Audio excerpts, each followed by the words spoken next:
Let's honor Earl Speedo Sims.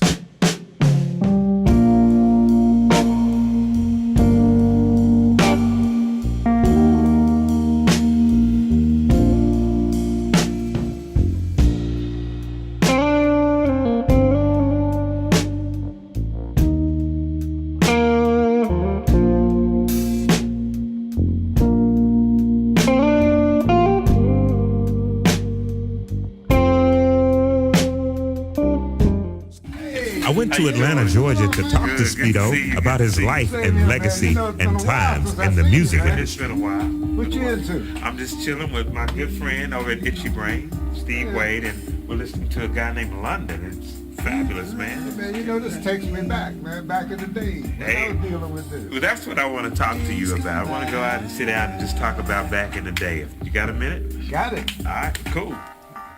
Cool. Welcome. What a pleasure it is to be here today with my good friend, brother, best friend of my father, Mr. Earl Speedo Sims. Tell me a little bit about you, the man, the family man. You know, I mean, I know that you're from Maryland and you migrated south and you spent a lot of time in Macon, Georgia. But tell us a little bit about the family. Well, what happened was I'm from Baltimore, Maryland. I was in the Air Force, and they sent me to Warner Robinson Air Force Base. That's how I got into Macon. Okay, and met this lady, and that kept me in South. Okay.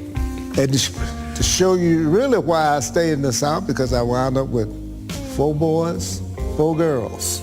Okay. And this day I have, well, 2 of my sons have passed away. And so now I have 4 girls and 2 boys. I have 19 grandchildren. I have 43 great-grandchildren. And I have 6 great-greats. Wow. 2 of those are twins. What a family. I can remember some of the stories that you told me that I like for you to share with people about, like maybe the time when there was a gig in Miami, I believe, and you were going to the Apollo, and Dad had to fly to New York, but you had to get the equipment there. Can you tell me about that?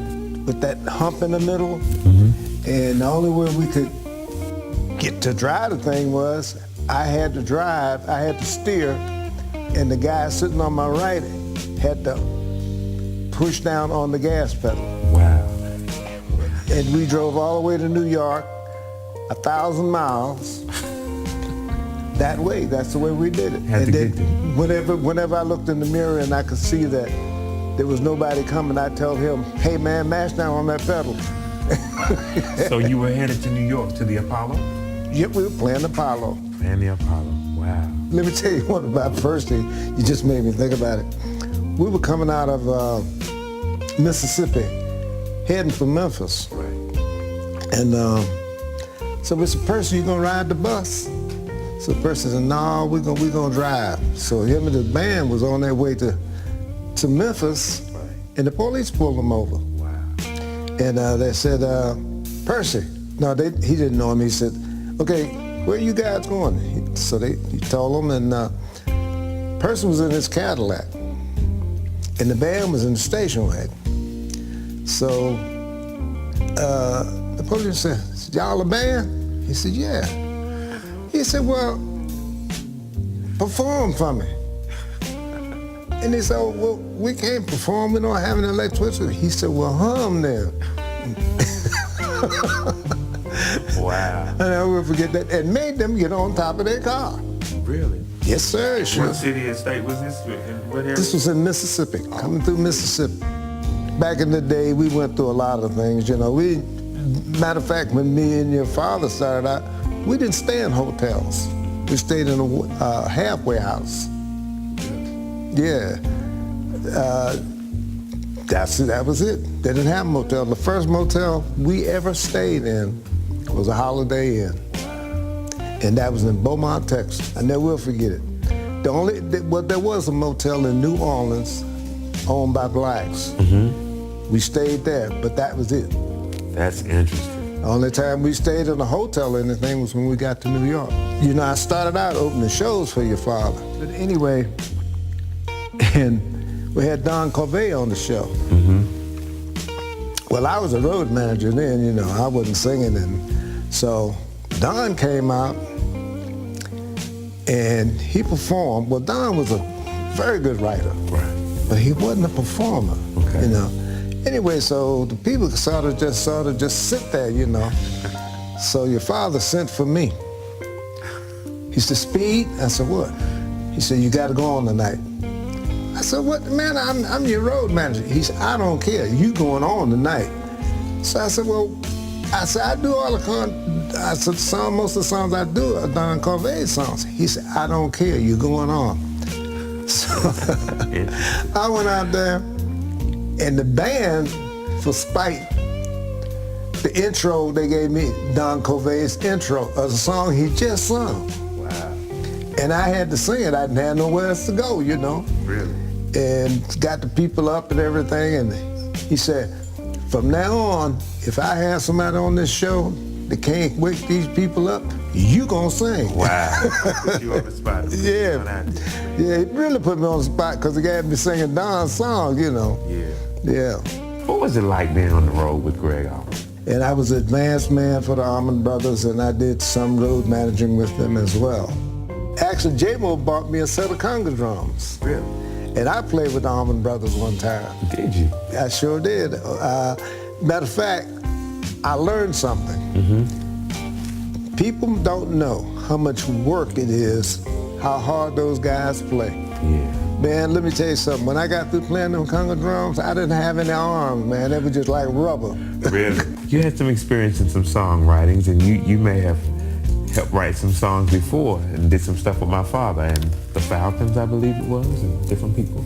Yeah, well, the Arthur was the one that I started with. Okay. Well, I also, the song Respect, that was actually a song that was written by my ex-wife. Not the whole song itself, but the title and the first lines and all that. And I tried to sing the song. Otis took me in the studio, but I was hoarse and I couldn't really get the song together, and actually the song was slow. And your father said, well, okay, Speedo, since you can't get it together, can I go ahead and do the song? So I said, yeah. And so the way it worked was Otis was gonna give me a house for me and my kids and a car. And what happened was, before Otis could get this done, of course, he went down in a plane crash. What about Bobby Womack? You did some work with Bobby? Now, Bobby Womack was Bobby was funny. Bobby was a good guy. I enjoyed working with Bobby, and some of the other guys that I worked with was Betty Harris. Right. Johnny Taylor. Johnny Taylor. Yeah, and smooth. Oh, that dude was so cool, it was unreal. Yeah. They should have named him Johnny Cool Taylor.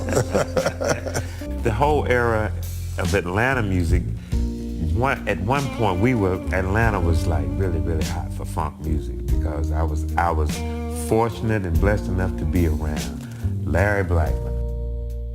Yep. And Brick, you know, and you worked with both of those groups. Yeah, Brick, I was mostly the road manager for Brick over the years, but Larry I worked not that much, but anyway, Brick was a great group too, and they were just a little bit hard-headed. They just didn't take it real serious, because they were a group they were overnight group. Like, they went up, the first album went gold and the second album went platinum. Wow. So they kind of didn't see themselves going up. It's just overnight they were there.